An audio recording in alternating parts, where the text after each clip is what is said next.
Que feriez-vous si la femme que vous aimez, après vous avoir pardonné l'impardonnable, transformait votre vie en un enfer sur terre?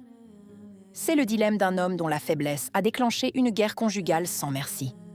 Cet homme avait un problème, une obsession dévorante pour le mougouli, une pulsion qu'il n'arrivait pas à contrôler. Avant même de se marier, il savait que c'était son talon d'Achille. Il a trompé sa femme avec leur employé de maison, puis avec celle de sa boutique, accumulant les trahisons sans jamais se faire prendre. Sa femme, amoureuse, ne se doutait de rien. Leur vie semblait parfaite, jusqu'au jour où elle a donné naissance à leur premier enfant par césarienne. Le verdict des médecins fut un coup de massue pour lui. Interdiction formelle de toucher sa femme pendant 6 longs mois. Pour un homme comme lui, c'était une éternité, une torture.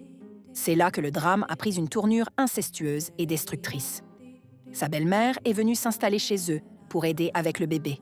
Une femme encore séduisante, dont les formes ne le laissaient pas indifférent. Un soir de canicule, alors qu'une coupure de courant plongeait la maison dans le noir, il est descendu pour allumer le groupe électrogène. Il a trouvé sa belle-mère, légèrement vêtue à cause de la chaleur. Un regard a suffi. La tension, l'interdit, la frustration accumulée, tout a explosé. Dans la pénombre du salon, il a commis l'irréparable. Mais le bruit du bébé qui pleurait à l'étage a poussé sa femme à descendre pour voir ce qui se passait. C'est là qu'elle les a surpris, en plein acte, son mari et sa propre mère.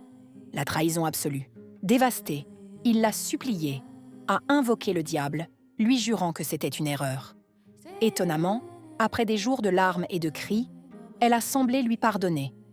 Mais ce n'était qu'une façade. La femme douce et aimante avait laissé place à un bourreau calculateur.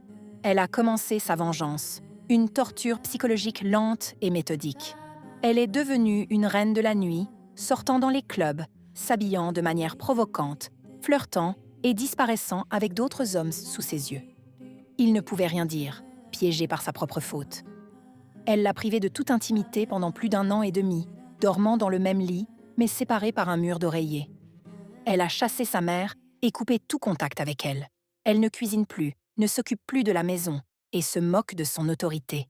Il est devenu un étranger dans son propre foyer, un homme sans voix, hanté par un seul acte qui a tout détruit.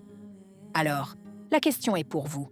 Sa femme est-elle une victime qui a le droit de se venger ou est-elle devenue le bourreau dans cette histoire? Son acte initial, aussi terrible soit-il, justifie-t-il une telle punition? Et surtout, que doit-il faire maintenant? Doit-il endurer cet enfer pour le restant de ses jours en guise de pénitence